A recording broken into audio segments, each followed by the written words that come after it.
When you want to stop and you can't physically stop or mentally stop thinking about doing drugs and alcohol, you know you have a real problem. I'm not going to be controlled by media. I'm not going to be controlled by anything outside of myself. I'm going to be a sovereign human being from this point on. I think as men, one of the hardest things to do is to reach out and ask not only another man for help, but to ask God for help. Explain to me what a spiritual awakening was to you. The fear is real because if you don't feel comfortable sharing a personal part of your life you've gone through or that you're currently going through for fear of it hurting your business or your marriage or your relationship with your children or your personal life, then you're held captive. The feelings that we don't deal with today will come out sideways later on, and we don't know when that's going to be. And when it happens, it's usually pretty ugly. What is one of the biggest lessons that you've learned that you carry with you now in sales?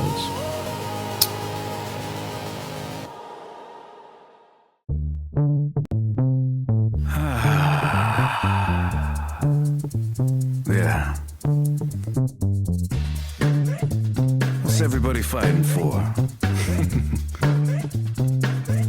Why can't people help people? That's the question.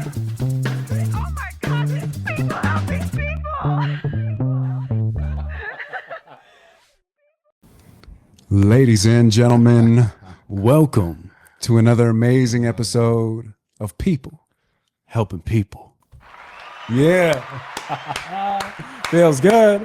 My boy Mike Curry in the house. What's happening, brother? How you doing today? I'm so good. I'm so stoked to have you here. For one, before we even met, I kind of want to preface this whole thing. Before we even met, I was seeing you online. I was seeing you with your podcast, Sobriety, Spirituality, and Sales, which struck me, just the name itself. But then I watched you interviewing people, and you gave so much time for people to really think. And the way that you articulate your words, and you're just an incredible conversationalist. And it is an absolute honor to have you here on the show today, brother. Thank you so much. Appreciate Absolutely. Welcome. And you guys, thank you so much for being here on this episode of People Helping People. Like I said, in the building right now, Tucson's own Mike Curry. Let's go, baby. Yeah. And I'm always excited to have these in-person conversations. Yeah, you gave me the option. It was like, yeah, absolutely. I'd all day long. For sure, right? There's something special about the energy of having somebody around you versus online. And I love having those online conversations too, but it's a little different. It is a little different. The energy, as you know, you said you're a former salesperson. Man, I just get energized by people, you know, whether it's online, but in person, that much more. 100%. Just that energy exchange with good people, there's nothing like it. Yeah, absolutely. Well, for the people that don't know, I know I gave you a little intro, but go ahead and introduce yourself to the people out there. Yeah, my name's Mike Curry. I am a native Tucsonan. You've been here for how long? Gosh, I mean, this stint since 2023, but I was here like 7-8 years ago for a couple years too. So I've been here way too long. I've been here for 48 years. Nice. I've traveled. I've lived other places. In college, I sold educational books door to door. So that was really how I cut my teeth in sales. So I sold my first sales job was chicken, seafood, and steaks door to door. Wow. I did that for one day. How do you even sell that door to door? It was crazy. So the little red trucks, they roll around with like white camper shells, and it's like a freezer. And so they'll slang meat door to door. So my dad was like, you need to get a job. I was like 18, right? I didn't really want to work. We were selling drugs. We were doing all this other stuff. We're trying to sell drugs. And so I went ahead and got it out of the newspaper, went ahead and went down there for the day. And these guys were horsing around in their office. They were like having a water balloon fight. And this dude almost died. He like came around the corner and slipped and fell and cracked his head open. Oh, God. And the main guy, the manager, the way he approached it, it was so unprofessional. I'd never seen anything like it. It's like, get up, you effing pussy, this, that, and the other. Dang. And I was like, what in the heck? So I went out for the day in the field. We drove to Sierra Vista. This 40-year-old man, I'm 48, but at the time I was 18. This is 30 years ago. The guy was he could tell he was not on the up and up, so to speak. He wasn't somebody, you know what? Listen, I did bad things, but I was not a bad person. You know, you can kind of tell when you're speaking with people, if you're around somebody long enough, people will tell you everything about themselves, 100%. right? So I wasn't feeling it. I did it for the day. I actually sold something. It just never went back. Yeah. And then I was approached with this door-to-door book selling job in college. My first girlfriend went to Catalina Foothills. Her friend had gone to North Carolina this summer back in 2000, came back. She had made about 10 or 15 grand, said, hey, you got to check out this opportunity. Yeah. So my girlfriend at the time was like, I want to go. And so we went and heard about it. She's like, I'm on board. I said, well, I guess I'm going too. You know, I wasn't going to stay here. Yeah. And man, I'm so glad I did. It really opened up so many doors for me in my career. I never graduated from college, but this interaction here, the way I show up and speak and the way I speak on my podcast and things like that, it's all due to that training that I got going towards the door. Right. So valuable, so valuable. And I don't, because I did door-to-doors as well. So I get it, man. Yeah. And there's such a resiliency that comes with that. You learn how to accept people literally spitting in your face. Yeah. And being like, what I learn about that, you know, like how am I going to dust this off? Yeah. And at first, I'm sure, you know, like it is so jarring. You knock on that first door and then somebody's like, you know, what are you, get the fuck out of here. Yeah. And you're like, oh, this is what this is. Yeah. Okay. Yeah. But it was a challenge. I think I got lucky. I was in rural Minnesota. Shout out Minnesota. Those people are so friendly out there, man. Those farmers out there, you know, shaking hands with farmers. They got little sausage fingers because they work in the fields all day. They're, you know, plowing, they're cleaning up the pens, all this stuff, man. And they're just providing for their families. And they're just some of the nicest people I'd ever met. Yeah. And it was a culture shock coming from Tucson, Arizona, growing up here. Like I'm Irish German, but I grew up around a bunch of blacks and Mexicans. Yeah. So I was the odd duck out. I wasn't used to being around white people. Yeah. And then I go out to Minnesota and I see how they're living and how, you know, education in a classroom setting is one thing. Education by traveling is a totally different thing. And the experiences that I got that shaped me as a person were so invaluable. I love what you just said there, because experience is the ultimate teacher in my eyes. And it's absolutely true. Like getting that culture shock of opposite of this type of culture, I think is just so important. And I advocate for my own family members and people really close to me, if they haven't got out of their bubble before, just to go try something, go experience another culture, another 100%. Way of living, because man, I know that I wouldn't have been shaped into the man I am today if it wasn't for taking some serious plunges and learning such hard lessons along the way. But it was so eye-opening going to different subsets of the United States and being like, oh, wow, you know, this particular area, you know, people are waving and smiling. In this particular area, people are more staunch and about their work. In this particular area, if you don't travel with this certain group, then you're not what, you know, it's like, it's so unique. And I guess this all ties into your podcast that you have, which is Sobriety, Spirituality, and Sales. And it's like I said, when I first heard that, it really struck me, because I don't think that all of those things are mutually exclusive, right? There's such a beautiful pairing that can happen when you're utilizing all those tools in the right way. And if you don't mind, kind of break down that podcast for me, your thought process, and what Sobriety, Spirituality, and Sales is for you. All right, you guys, we're going to take a quick break from People Helping People. We hope you're enjoying the episode, but we need to talk about peoplehelpingpeoplelive.com. So many people are at home watching these shows, but want to be a part of the mission. They want to support us supporting others. If you go to peoplehelpingpeoplelive.com, you'll see that there are 3 supporter tiers. We have the supporter, the advocate, and the super supporter, all of which 100% of the proceeds go towards that chapter's mission. On top of that, we want to say thank you for being a part of what we're building here, a part of the community. And Kayla Coffee Studios gives you guys something every single month just for being a part of our community. So let's talk about it. Yeah, so here's an example of a painting that I paint every single month. I paint a few of them, 5x7 paintings where I take a picture and I send you a print in the mail along with a letter for My Magic Mail and an impact letter for People Helping People. So yeah, to keep you guys updated on everything that the community here is doing for the world. So we love you guys so much. If you want to be a part of the mission, be a part of the movement, go to peoplehelpingpeoplelive.com. Let's get back to the episode. Yeah. So for me, I've been sober for just over 7.5 years. We'll do a little applause for that one. That's worthy of the applause. Yeah, for real. Which those of you that don't know me is a big deal. There was a time that I was smoking methamphetamines out of a pipe at a bus stop, living at the bus stop, things like this nature. So it wasn't always that way. That's where it led to. But I will say this. So going back to knocking on doors, my first summer, I took an ounce of weed with me to Minnesota. I was hitting the pipe out there, carving out little apples, doing whatever I needed to do. Yeah. And I wasn't having success. I was in my first, I would say, week and a half, 2 weeks. And I was feeling sorry for myself, and I called my dad from a payphone because this is 2001. Cell phones were, the little Nokias were just coming out. I said, Dad, I want to come home. He said, well, I'll support you with that, son, but if you want to stay, I'll support you with that too. I'll send you a little more money to get by. And, I went back out and knocked on doors. And again, I was feeling sorry for myself, pulled over in a field at a little park or whatever it was. I'll never forget. I pulled out at this time it was a 20 bag, went ahead and dumped it out and said, I'm done. And you know what? I caught fire that summer. I started taking it more seriously. The amount of growth that I experienced, and at that time, I was about 22 years old. The amount of growth, I came back from that summer and people around me and said, you've changed. There's something different about you. I leaving is such a great experience for a young person, and trying to make it on your own and try and do something that is hard.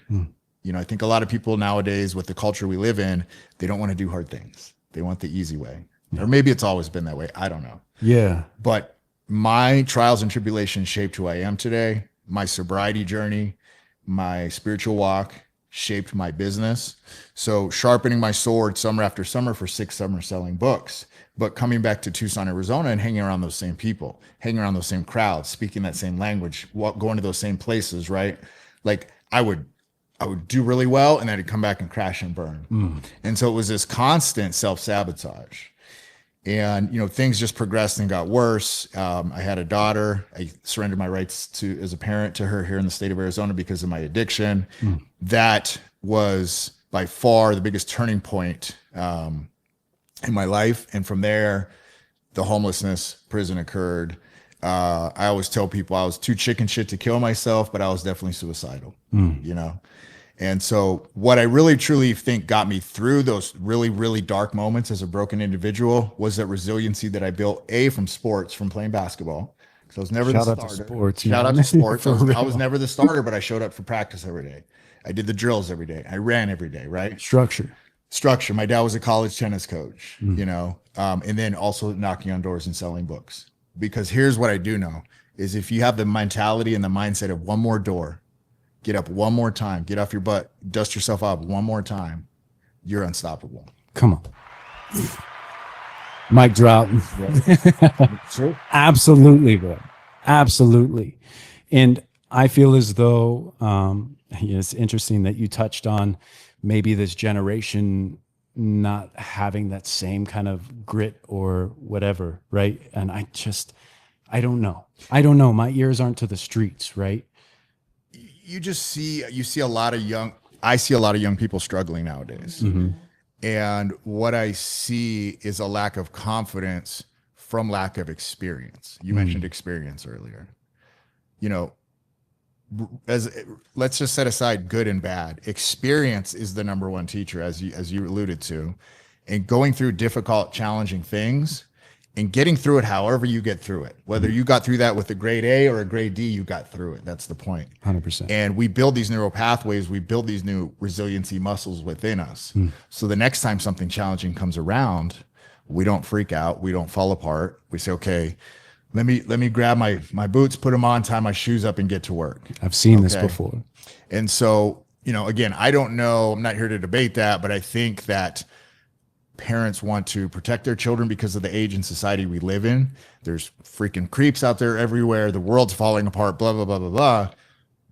And my parents did this to us. And I think partially it was a hindrance. Sure. Okay.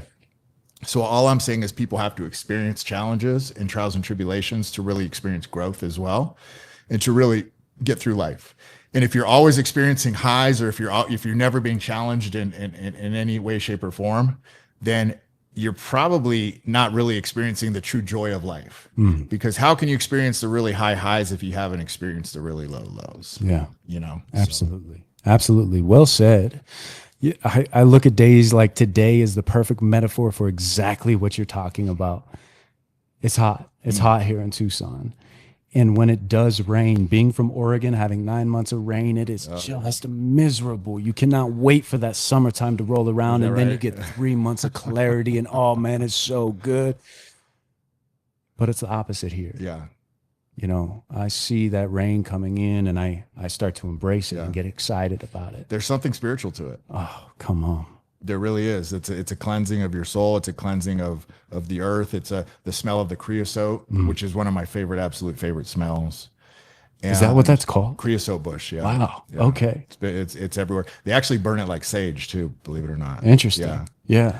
Yeah. So, yeah, I mean, it can be 110, 111, and, you know, the clouds roll in and everyone's like, thank God. And then, you know, 4 o'clock rolls around. When I was a kid, storms were a lot worse. You know, that's a whole other topic. Is that right? Weather's changed. But yeah, I mean, our power would go out. I mean, it'd be crazy storms, you know? Yeah. But yeah, I mean, and so to touch on the spirituality piece, you know, through these trials and tribulations that I went through, I grew up Catholic, never really resonated with that. It just wasn't for me. Mm-hmm. In fact, I can remember standing in line.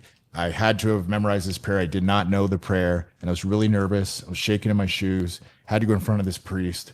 And I thought, you know, if this is what God is, I don't want nothing to do with it. And which is really my limited thinking as a child, but it was my reality at that time. And so straying from church, straying from God, never really having a relationship. So I wouldn't even say straying. It's just I never really got locked in. Mm-hmm. We never read the Bible, things like that. So once I started down this kind of selfish path, the self-destruction, you know, the smoking weed and drinking 40s and just kind of the innocent stuff that kids do. Guilty. Okay. I just pushed the envelope. I went further with it. And so really when I fell apart, luckily met a great guy who, you know, was a mentor to me. And he said, you got to find a God of your understanding to really have a fundamental change. And I was like, okay, I had tried everything else. Nothing else had worked. I said, let me try what this gentleman's talking about. And, you know, I had a spiritual awakening as a result of doing a 12-step program. I've had multiple spiritual experiences since then, one of which was in Sedona. Went to a 12-step retreat where I heard a guy share my experience and my story. And yeah, man, it was incredible. And I've never looked back since. Yeah. And I fundamentally changed everything about myself, which is a miracle. Yeah. An absolute miracle. Absolutely. Explain to me what a spiritual awakening was to you, because I think for everybody is so different. And I will say this and preface this by saying, I just recently reached my hand out to start a relationship. I am very off-put still by the construct of religion. Is very hard for me when somebody brings up verses in the Bible and Jesus and how you should be, that I still have this barrier up. The second that I reached my hand out and said, I want to start this relationship, my life turned like that overnight. And this was only 6 months ago, right? Yeah. So I'm curious, maybe what your definition of a spiritual awakening is and what that looked like for you. This episode is proudly sponsored by the Diabetes Network of Arizona, a community built by people living with type 1 diabetes for people living with type 1 diabetes. Through programs like Family Camp, peer support, and diabetic supply donations, they're helping ensure no one has to face this disease alone. The Diabetes Network of Arizona accepts donated diabetic supplies and provides them free of charge to individuals and families in need across Arizona. Here in Tucson, People Helping People is proud to partner in that mission as the first local hub collecting and distributing donated diabetic supplies at no cost to those who need them. If you'd like to support this incredible work, donate supplies, or learn more, you'll find all of their information in the description below. Together, we can build a stronger, healthier Arizona. Now let's get back to the episode. I'm curious, maybe what your definition of a spiritual awakening is and what that looked like for you. So for me, the definition of it's just a rearrangement of thoughts and ideas. It's a perception shift, simply. I mean, you know, I think there's a misconception that, you know, I'll say this about, so when I was selling books door to door, I made friends with, you know, my ex-girlfriend now, her friend had a friend who got pregnant, and she said, this is back in probably 2005. She said, well, so-and-so's pregnant. And I said, well, is she going to have the baby? And she goes, she's going to pray about it. And I scoffed at her. You know, I was like, yeah, what is that? Yeah. Exactly. And I really embarrassed by that, but I like to share that story because it really shows you in real time what my life was like at that point. It was Mike and nothing else. Not that I had much, but that's all I could think about. Right. Like I'm not much, but that's all I could think about was myself. And so for me, having this fundamental change, being broken as a person, walking the streets of Tucson, Arizona, sleeping at bus stops, I'd work out every day at bus stops too. So shout out all the bus stops in Tucson that are still erect, that you can do push-ups and pull-ups at. Saving grace for me. Yeah. And truly, I mean, it was a discipline that I was able to keep in my life. But going from, Catholic school, playing basketball in high school, having great parents that were teachers, that, people always throwing the word potential out with me, saying you have all this potential. And by the way, that's not a good thing if people are saying you have potential, because it means you're not living up to it. But anybody can change, and I'm living proof of that. I've actually lived up to my potential, maybe surpassed it at this point. So it's just a rearrangement of thoughts and ideas. It's a new perception on reality. The way I like to describe it is I never had much, like I said. To me, it was a third dimensional physical reality only. Now I see the world as a fourth dimensional spiritual realm, spiritual world. I'm just living in 3D in this physical land.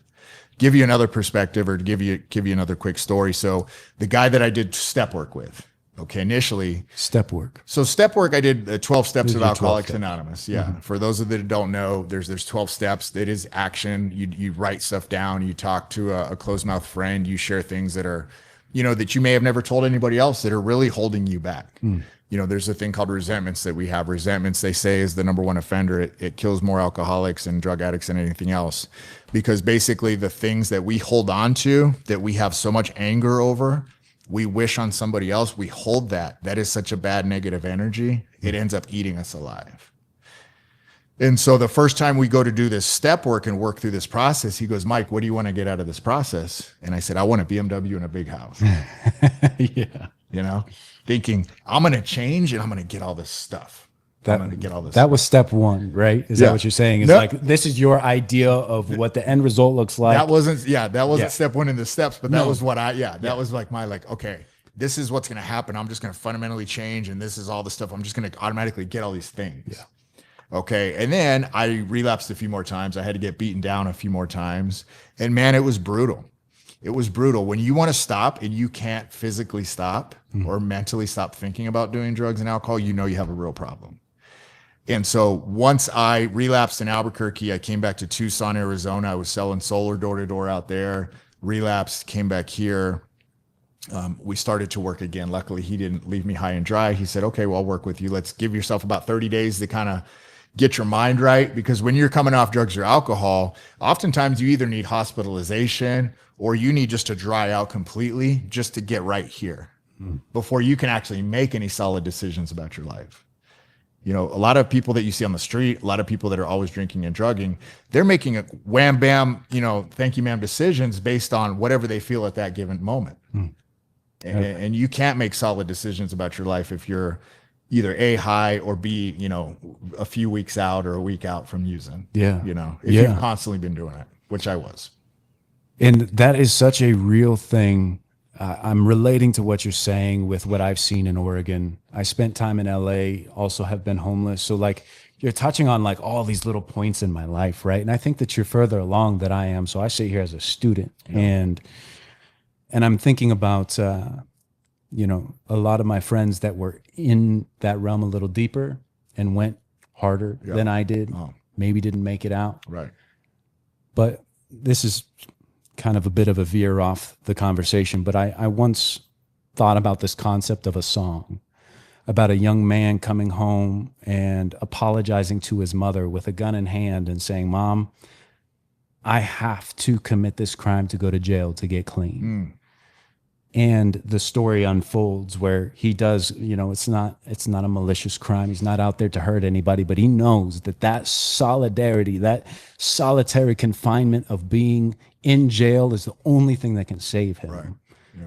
And I'm curious about your experience. Yeah, that's real. And before I forget, I will just mention this second point. So the second time we did the step work, he said, what do you want to get out of this? Oh, yeah. And I said, I want peace in my heart. What does peace in your heart feel like? I can tell you what it doesn't feel like first. It felt like somebody had ripped me open.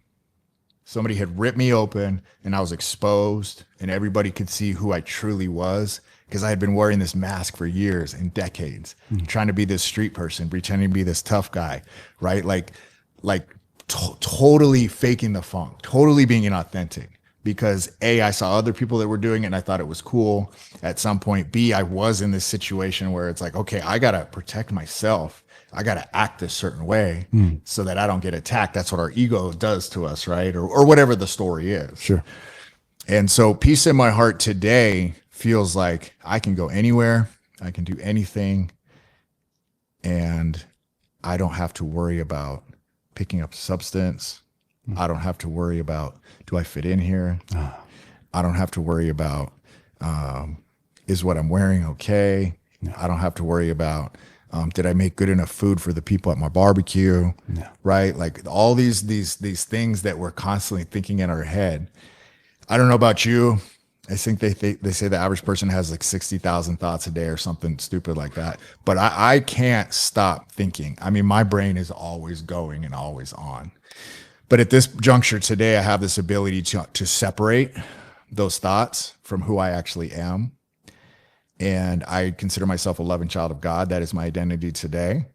And my definition of God, my understanding of God has really grown since I first started my sobriety journey. And so, we went to church this morning. We go to a local church here in Tucson, and I love worship music. When I first came off the streets, I was taking buses around town and I did what they call the 30-day K-Love challenge. So anybody out there listening, I challenge you to this 30-day K-Love challenge. So it's listening to K-Love music for 30 straight days only. Oh, interesting. Or Family Life Radio only. Yeah. Or The Message on Sirius Radio only.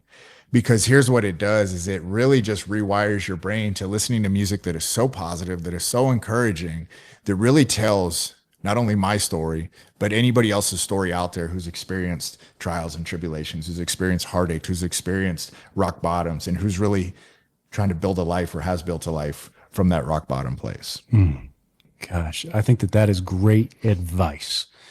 And when we're talking about these thoughts that are running through your head all the time and being able to identify as a certain thing, I feel as though I have been in those conflicting, and everybody in the world has been in those conflicting moments, but it resonates with me because I was my own worst enemy for so long. And when you're talking about that, you see the world through a different lens that is self-inflicting, like the harm is self-inflicted in such a fashion that I feel as though those thoughts become a reality. If you think you're an annoyance to somebody to some degree and it just replays and replays and replays, that I have seen firsthand become a reality. Oh yeah, well, you manifest that. I mean, thoughts become things. That is your reality. That's what Neville Goddard taught. That's what David Bayer, my mentor, taught. On that same token, if you say, I am enough, I am loved. That's where it's at. I am the person that I need to be to show up for myself today. Yeah. If you have affirmations in your life, if you surround yourself with great people that speak life into you, you can reverse those years of negativity like I did. Yeah. That's why I love that challenge that you just brought up, is like, that is program, whether you're 100% involved in the music that's playing in the background, having that on replay. I mean, it's just full-fledged positivity for the soul. Yeah, I mean, the reality of it is most hip-hop music today is just absolute trash. It always has been. The message is so negative. I mean, I can mention a few bands that are amazing, that do great work, I think, that really speak positivity into the world and into their audience. But regardless of these few groups, I mean, most of it is the enemy comes to kill, steal, and destroy. And that's what a lot of this music is meant to do. And I would argue it's programming. So there's a YouTube video, if you check this out, of we got into conspiracies when I got into early sobriety, and my fiance was into it and she started exposing this stuff to me. Yeah. And honestly, one of my spiritual awakenings was 9/11. This is after 9/11 happened, but watching these videos and coming to a conclusion that I don't think 9/11 happened the way they portray it to. And if that's the case, what about all these other things in life? What's actually real and what's not real? Reality check. What are people hiding from us? Do people really want everyone to succeed, or do they just want a few limited people to succeed and they want to keep everybody else down? Yeah. Okay. And you may argue with that. Your audience may argue with that. But for me, that was my personal reality, the conclusion that I came to. Okay. But the specific video talks about the CIA has a meeting with record labels, with these high ups in this record company. And this is the early 90s when NWA came out. And they said, this is what, instead of Kool and the Gang and the Fun Times rap, they said, this is what we want you to do. This is our narrative. We want you to rap about gangs, gang life, drugs, women, things like that. Because here's what I do know. Privatized prisons started to come on the rise about that time. And they wanted to lock more people up. And just like if you speak negativity into your life personally, if somebody's speaking that into the speaker, into your radio, and I was a victim of that, straight up. Yeah. And so I took that upon myself to say, okay, I'm not going to be controlled by media. I'm not going to be controlled by anything outside of myself. I'm going to be a sovereign human being from this point on. Come on. Come on. It is so much easier when you look at, you zoom out. I love these topics, and I've been avoiding a lot of this on my podcast, to be honest, but I'm so glad that you brought it up. But it is so much easier to control a populace or a group of individuals that are broken, right? And it's so much easier when things are already cracked to manipulate and guide in whichever direction that you very well please. And then you have all these other constructs that, like myself being a type 1 diabetic, I was diagnosed at 28 years old. That's not hereditary. That's the energy drinks I was drinking and the beer, the Bud Lights, the this, the that. I'm telling you, now they've got me for life, right?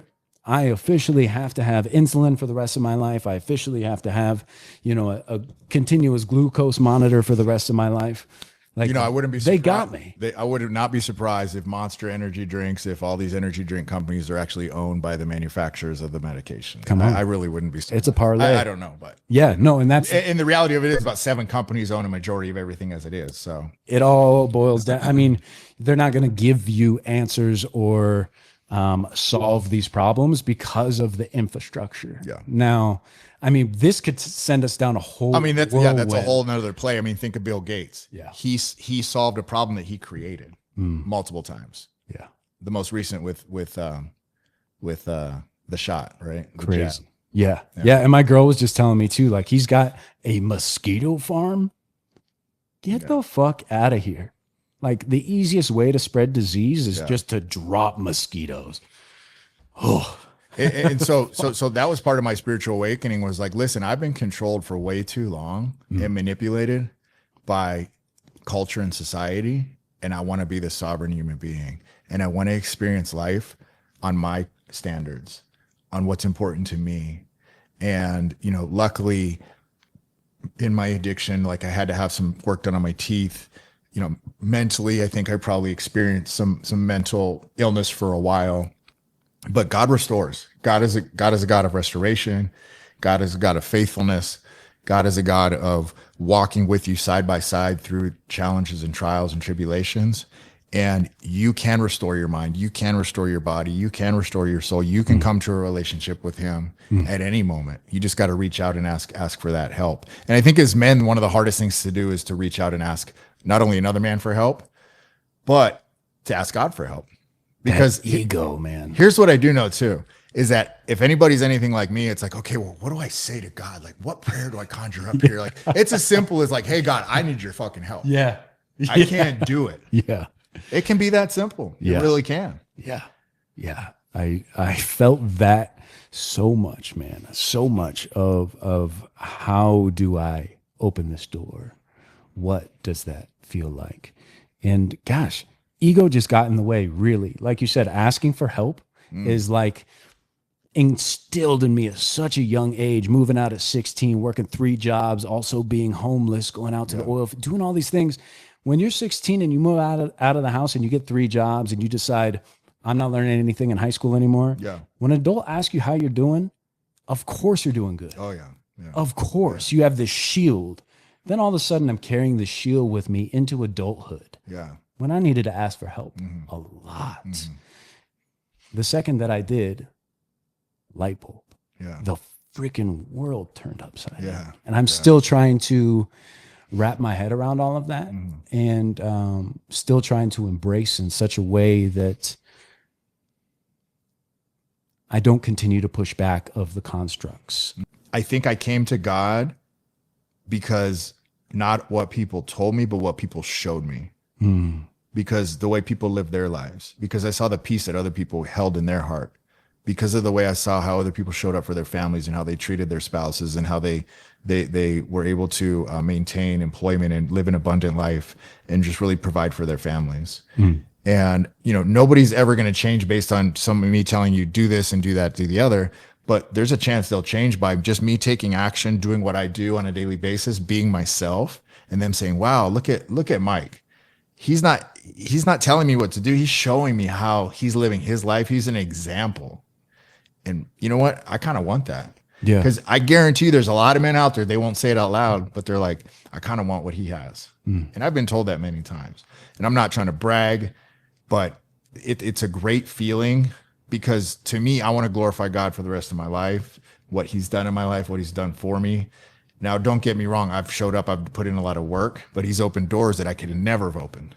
You know, meeting Mr. Click at the dealership or at the gym to get a job. That was by far one of the biggest breaks that I've ever gotten in my life, because I couldn't find employment to save my life. You know, I don't have a college degree. My parents were teachers. I never graduated. They pushed college on me. I didn't want to go. It was kind of like pushing religion on somebody. You know, I backed off of it. And so I knew financial freedom stood behind a sales job for me. I had to get a sales job because I didn't want to live in a halfway house anymore. I didn't want to live around dudes in jail anymore, right? Or have roommates and all this stuff. I wanted my own pad. And so I knew if I could get a sales job and if I could do well, which I knew I could, I just needed to learn what I was doing and things like that. And gosh, within 3 years, I bought my house. Bought multiple vehicles from the dealership when I was there, being able to support my daughter, was able to quit my job and have some financial freedom to be able to start this business. Yeah. And truly my recovery, my relationship with God gave me that ability, that financial freedom, gave me that in with that job, opened that door that I walked through, my transparency, how I treat people on the job, how I treated myself. You know, I'd show up every morning on time at work when other people were hungover and get deals that other people would miss because they were eating a burrito or they were on their phone or they were being lazy. I was sharp every day. Yeah. And that's what that gave me. What is the one thing that you learned as a salesman that you can give to the people? Say somebody's out there, they're either selling things now or they're looking into jumping into that realm. What is one of the biggest lessons that you've learned that you carry with you now in sales? This episode of People Helping People is proudly sponsored by Mike Silkowski. If you're a business owner looking to reach more customers, Mike is your local partner in getting your message in front of the right people, specializing in television and streaming advertising throughout Southern Arizona. Mike helps businesses connect with their ideal audience and grow with confidence. What sets Mike apart is simple. He believes in building partnerships, not just selling advertising. Your success is his success, and he's committed to helping local businesses thrive. If you're ready to grow your business with someone who's invested in your results, call Mike today at 515-305-5311. Again, that's 515-305-5311. And now let's get back into the episode. What is one of the biggest lessons that you've learned that you carry with you now in sales? As a door-to-door salesman, your initial meet and greet with somebody is the most important thing you'll ever do. That first 30 seconds, somebody's sizing you up, summing you up. And yeah, it depends on what you're wearing, but it's more about the energy. It's more about the smile. It's more about the welcomeness that you're providing to somebody. It's more about the level of professionalism, remembering somebody's name, things like that. That's huge. And, you know, it's funny because people want to, you know, blame the economy for not making enough money or blame this or blame that. There's no good jobs. You know what? As far as I'm concerned, any car dealership, if you can sell cars, they'll hire anybody. So what I would encourage people to do is if you're just getting into sales, lose your cool card, lose your your limited way of thinking, and be open, be teachable and coachable to someone showing you how to do a job where you can easily make $100,000 and change your fucking life. Yeah. That's great advice. So it's just losing your cool card to me was like, I had to stop being this fake cool guy that I thought I was. I hate to say this, but I'm just going to say it. I started acting gay around people Not Just happy. gay, but just happy. Yeah. Like I do this stuff, you know, and I do all these things. And it Yeah. was like, no, people love that. Yeah. They love the genuineness. They love the authenticity. Yeah. So maybe I wasn't acting, maybe I was being, but it's like the door-to-door stuff. Like I come to your door and knock on your door and it's like, hey, what's going on? My name's Mike. Yeah. That energy that I'm bringing right off the bat. Yeah. People, they still may say no, but it's a little harder for them to say no. And they're going to say no politely. Yeah. They're not going to threaten to shoot you. Yeah. They're not going to spit on you or whatever you said. Yeah. Right. And so that really gets me going. That gets me fired up. I just took a job with a company in Salt Lake City. I'm going to be working with business owners who have home services businesses, training, coaching, recruiting teams for them and things like that. Come on. Congrats. I'm man. really excited, man. A lot of these young kids make $200,000-$300,000 a year selling door to door. Wow. And they don't know what to do with their money. And a lot of them are getting into addiction and the fast party life, and which is fine. I mean, you know, we all have to experience all these things and go through them. But I just want to be a resource when people are ready to make a life change that they know is, you know, God's calling them in their heart to say, this isn't the way that you need to live your life. You know, You're a light, Mike. I just want to say, thank you. I know that, and everything that you're saying, like you wear that on your sleeve and it's loud and it's proud. And that comfortability of being that individual and the way that you maneuver and carry yourself, it's contagious. But as you said, people sit, they look, and they want that. What are you seeing? Because let's talk about Mike Curry Coaching. Yeah. Right? Yeah. MikeCurryCoaching.com. Go ahead and let you explain who is your ideal clientele. Yeah, I mean, I resonate with a high achieving salesperson, entrepreneur, business owner, basically anybody whose income is directly tied to their personal growth and development, or the lack of their income is tied to their lack of personal growth and development. You know, if you're an hourly employee, if you're a salary employee, let's face it, you're doing bare minimum work, right? You're doing just as much or just as little as the guy next to you. Okay. But if you come to me and say, I have a job for you, and the amount of work that you put in and the amount of work that you're willing to do on yourself will determine the amount of money you're going to make. Okay, cool. What do I got to do? That's a sales job. Yeah. That's a business owner. Yeah. That's an entrepreneur.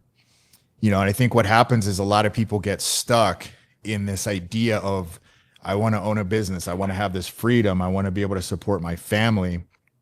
But they are truly the bottleneck if it's a business owner, because it's their way or the highway. They can't see the forest through the trees. They're not willing to hire people around them and trust in them enough to give them full reign of whatever department they're in or whatever capacity they serve.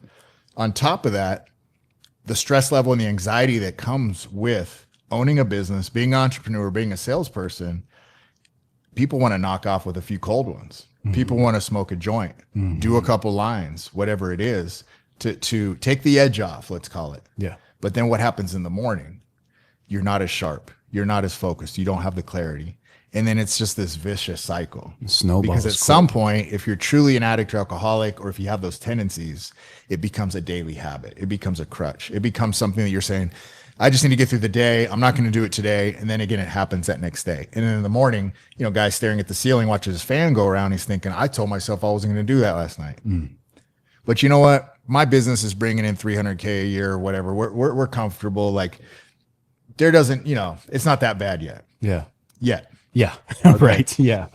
And so I truly feel like what I'm passionate about is these people are in such a position to help their community In a big way. in a big way. Because if they could really just surrender, build themselves up, trust their employees around them, go through some personal development work, lay the bottle down, lay the drug down, whatever is hindering them and holding them back, you know, their business could grow, flourish. And some of my guests I've had on the podcast have built multiple other businesses because they have the clarity and the focus and things like that. So truly they're providing for this little microorganism within their community of people surrounding them. And it just becomes this domino effect, right? Because their wife is happier with them. She actually likes the man that's coming home at night now. Their kids are excited about who dad is. They've got their dad back, all these things. So they're treating their friends and family differently. And it's just this crazy, beautiful domino effect. Yeah. I feel as though so many people of that level, of that status of success, it's so easy to find those crutches. It's so easy to turn and say, okay, I've earned this. I've worked X amount of hours and here I am. The bank account looks okay. The house looks nice. The car looks nice.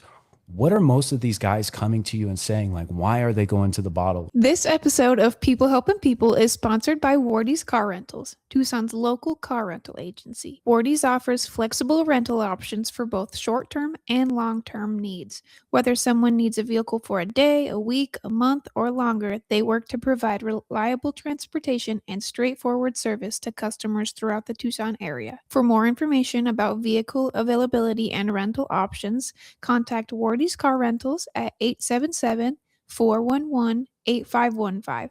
Again, that's 877-411-8515. Now let's get back into the episode. What are most of these guys coming to you and saying? Like, why are they going to the bottle? I mean, I think a lot of them have, if this has been said to me many, many times, is they feel like they've lost their edge. They feel like there's nothing that's really getting them fired up about life anymore. They're going through the motions. There's nothing that really sets them on fire anymore. And I think that's a late 30s, 40s, just typical thing for men. Who knows? Yeah. But you know, if your business is running itself and you've got your pinky on it or your pulse on it a bit, but it's kind of doing its thing, it's not growing, but it's not shrinking back too much. Yeah. You're not challenging yourself. As men, we want to get out there in the world and we want to be challenged and we want to show up and help people and live with intention and do all these things. Yeah. And so I think a lot of the men that I talk to, that is the case. They just feel like they're not being challenged. They feel like they've lost their edge a bit. That makes them still feel alive. That gives them a sense of purpose, hanging out with the guys after work. Or if they're just, a lot of men will just do it by themselves in the garage. I had a business owner up in Salt Lake City talk to me about that, saying, he just come home in his garage every night and get toasted. For him, he had a successful business, but it was the anxiety and the stress that he did not want to burden his wife or anybody else with. So he just kept it all to himself. Oof, and so I was able to share this with some business owners in Scottsdale recently. And it just really rings true, not only in my life, but I think in a lot of people's. The feelings that we don't deal with today will come out sideways later on. And we don't know when that's going to be. And when it happens, it's usually pretty ugly. Mm-hmm. So, you know, for me, I dealt with some sexual abuse as a kid. I dealt with getting arrested as a young person, seeing some things that I shouldn't have seen. And you know what? It was modeled to me. It wasn't told to me, but it was modeled to me by my family. We don't talk about things. We just push through them. Yeah. So what ended up happening is I bottled all these feelings and all these things inside of me. And then, yes, they came out sideways decades later. And they came out very ugly. Mm-hmm. And so if you're stressed out, if you have anxiety about your business or whatever it is, and you're not able to talk to anybody about it, you're going to implode at some point. You know, luckily this guy was working on a couple of years of sobriety and he completely changed and turned his business around. But I truly feel like that's the case. We don't deal with feelings as men. That's another thing, right? It's like feelings. What are those? We don't have those. Those aren't useful in business. Those aren't useful but that couldn't be further from the truth. Yeah. I think that, I just have ran across so many business owners in my life that, you know, on the surface, it looks one way and feels one way. And I think through life experiences like what, you know, you have gone through and what I've gone through, it's so hard for me to sit in a room when I know somebody's really hurting and I see them smiling and laughing. And I say this to Kayla all the time, you know, there's just this sense of I've been there or I feel that. Yeah. And I just want to, it's a heaviness, right? It really is. Yeah. And I just want to encourage anybody, like, open up the doors to talk. Right. And Mike, I feel as though you have such an incredible demeanor for a man who holds himself to a certain degree of success and self-worth because of the work that they've put in. I would feel comfortable coming and talking to you about my issues. Right. And I encourage anybody to find somebody that they would feel comfortable with. Like if Mike is resonating with you, if his story is relatable, if you're in a position like that, like there are outlets. There are ways to open that door, not only for yourself, but for the family around you. And as he said, planting that seed for yourself, there's fruit to be had all the way around it. It really is a domino effect. So I can't do anything but encourage people to do something like that. Yeah, that's the first step, is just kind of like asking somebody else for help, talking to somebody and saying, hey man, I think I might have a problem with this, that, and the other. And it's not a sign of weakness. It's actually a huge sign of strength, you know. The weakness is holding it in and not sharing that with another person that you trust. It's got to be someone you trust, obviously. It's got to be someone you can confide in, but that's super important. Yeah. So. Yeah. So you've got this podcast, Sobriety, Spirituality, and Sales. Let's talk about the actual act of having a podcast. As we sit here on one, I want to know what that's taught you, right? Because you've been out networking like crazy, which, you know, my hat's off to you. I think that that's always been a very hard thing for me to do, was to break out of my shell. Right. These types of real interactions, real conversations is where I thrive. And I don't want to limit myself by saying my social battery is only this, like this is limiting words.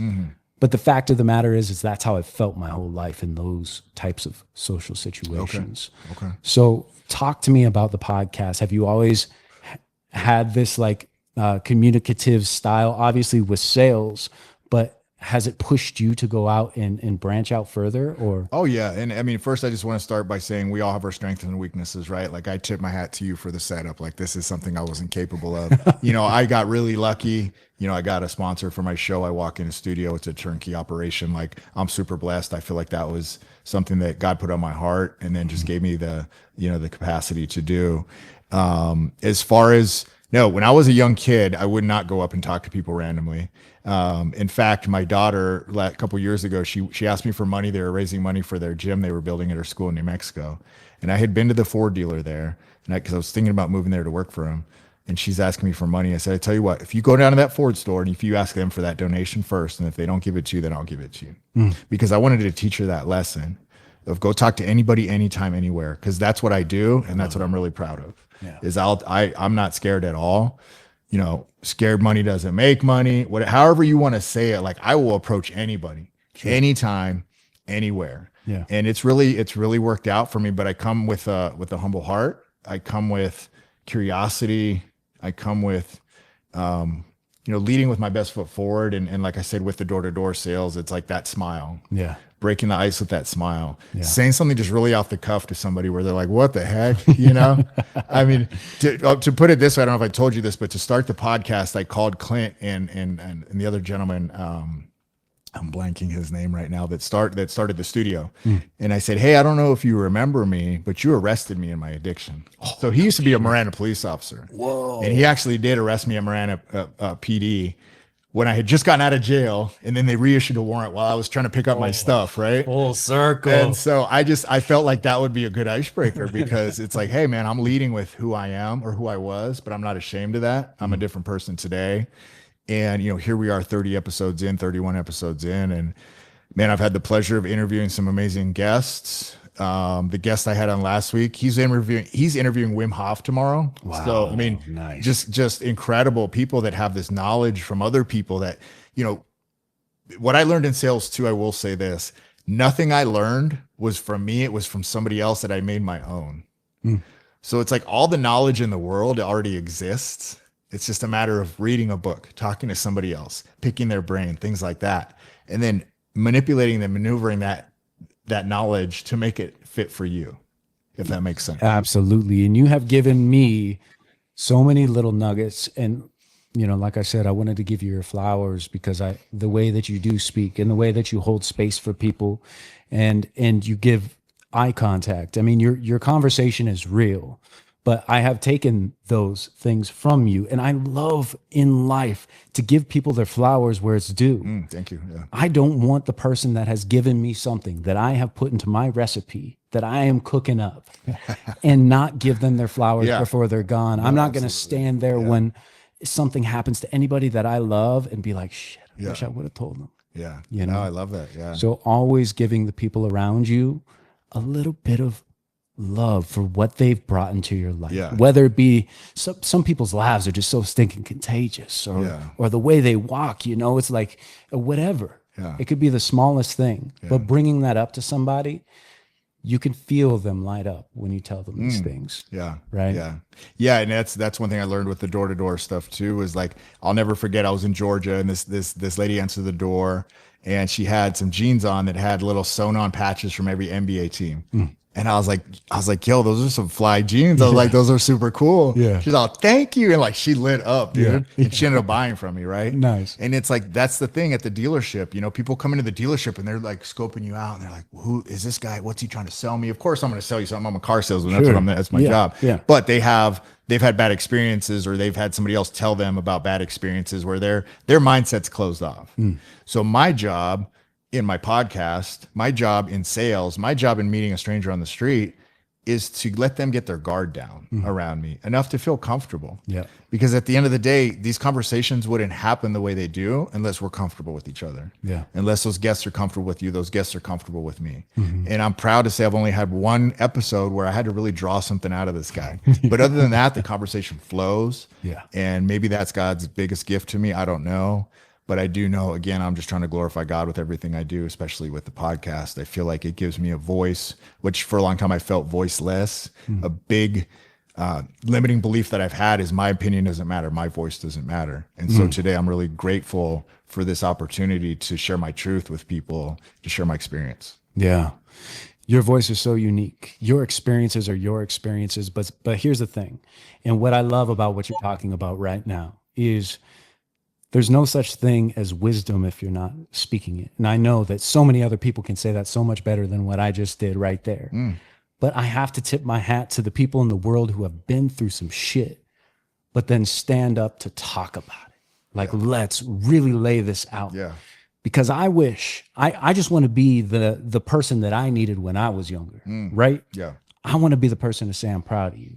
I want to be the person to say you're doing good. Yeah. I want to be the person to lay out a business plan and be like, hey, listen, you put this foot forward in front of, or you put this foot in front of the other and you're going to be okay. You're going to make it to where you're going, right? Sharing that wisdom with the people around you is so stinking important. And man, that ripple effect, that domino effect, it just continues and continues. And you may not see it firsthand, but the beauty of your experience and the people that are listening to that experience is that it is there 100%. Yeah, I've had a lot of people reach out to me as of recently, moms of people that worked at the dealership and other people that are like, hey, we just really love what you're doing and I can't wait to meet you one day. You've made a huge impact on people in the community. And I don't know who they're talking about, but at the same time, it feels good. Yeah. You know, it feels good because as a new entrepreneur, as a new business owner, it's kind of like I'm just going through the motions sometimes. Like, I don't even know what I'm doing. Yeah. You know, but I know I'm making an impact and I know that I'm living out, you know, God's purpose for me at this time. And I'm always talking to him like, hey, God, is this what I'm supposed to be doing? If not, let me know. But I really feel aligned with this new opportunity. To your point, I think that, you know, people don't want to share embarrassing things about their life because there's fear. Everybody has fear. The most fearful people are the ones that act like they have no fear. Ooh. Okay. But the fear is real because if you don't feel comfortable sharing a personal part of your life that's you've gone through or that you're currently going through for fear of it hurting your business or your marriage or your relationship with your children or your personal life, then you're held captive. Okay. Because there's a freeing experience by sharing that with someone. It's gotta be someone you trust. You don't want to share it with the enemy or share it with whatever, you know, that's holding people captive. Your story is not embarrassing. Your story is unique to you. It will help somebody else get through their trials and tribulations in life. It will free you because let's face it, there's three sides to every story. Do you want to know what those three sides are? Hit me. There's my side, there's your side, and then there's God's side. There's the truth somewhere in the middle there, right? And so I think when we're able to open up and share with somebody else that we trust, sometimes just sharing that, hearing what we're saying, we're like, oh, you know what? It actually didn't happen that way. This is actually what happened. Or you hear yourself and how ridiculous you sound in saying it. Preach. I don't like this person because of this, that, and the other. Wait a minute. Come on. How stupid is that? Yeah. Let bygones be bygones or whatever you need to say. Yep. You know, healing is not a linear journey. Healing, you're going to go through rounds of understanding deeper truths about what you've been through. Yeah. And sharing your experience out loud, writing it on paper. Writing it on paper is so important because then you get to see it. You get to hear it. There's all these other audio things that are going on around you. And you may have a changed heart and a changed mind over some of the situations that you've been through. And, you know, what better opportunity to do that by sharing with somebody else, by writing it out, by journaling, by just getting real. because nobody ever died from getting too real. Nobody ever got hurt from getting too real. If anything, they just won people over because people respected them more. Yeah, and not only that, or weeds out the people that you don't need in your life in the first place. Please show me your true colors nice and early. I'm going to give you who I am, take it or leave it. But if it's not for you, if our flavors don't mesh. That was the greatest thing that my trials and tribulations showed me and gave me, was the people that scattered in my life and never came back around. And I'm so grateful for that. Yeah. I am so grateful for that. Yeah. Because you know what? They weren't good. They weren't true friends to begin with. Yeah. And I needed that. I needed God to separate me from everybody and anybody in my life. It was me. It was me and me only. Me and God, I should say, excuse me. And I had to pick myself up and do it myself. And man, the resiliency that I built, the courage that I continued to show up for myself for, and all these different things, all these different ways that I just became a badass. I'm really proud of myself for that. What I'm really proud of is that I am somebody who's a torchbearer that will go out and share this shout it from the rooftops and share the embarrassing stuff and the details, because you know what, at the end of the day, I have nothing to hide. I'm an open book. Just like the Eminem movie 8 Mile, where how does he win the rap battle? He wins the rap battle by destroying the guy right off the bat by saying everything bad about himself. Oh, come on. So he takes away the ammunition from his opponent and wins the rap battle. Same thing in sales. You do the same thing. Yeah. You handle all the objections right up front. I love it, man. Well, I'm proud of you, Mike. Thank you, bro. For real. Give you a hug here. Absolutely. Absolutely. Sincerely proud of you. And I thank you for not only coming onto this podcast, but again, sharing that wisdom. Yeah. You're not holding it. You're on the mountaintop. You're shouting out loud. And you're also giving other people that rock and that comfort to be able to share the things that they need to share and guide them if needed through the situations they're going through. Yeah. So what you're doing, man, is you're firing on all cylinders. Yeah. And we here at People Helping People love you. Thank you, bro. Thank you. For sure. Shout out my Instagram, Mike Curry Official. Follow me on the journey.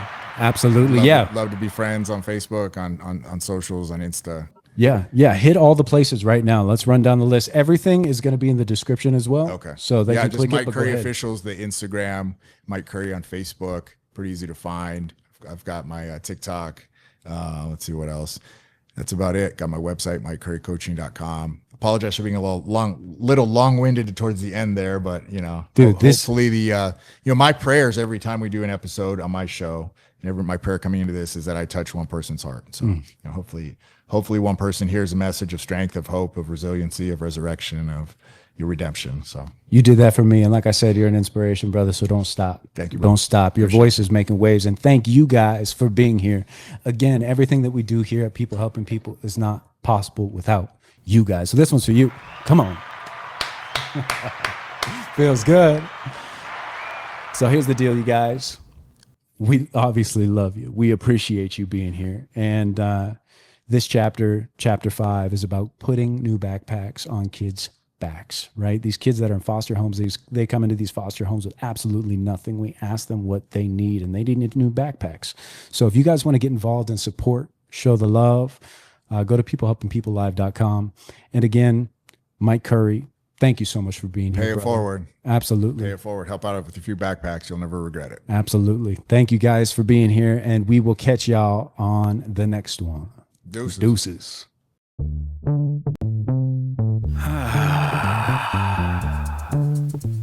Yeah.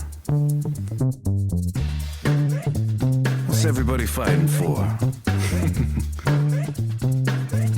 Why can't people help people? That's the question.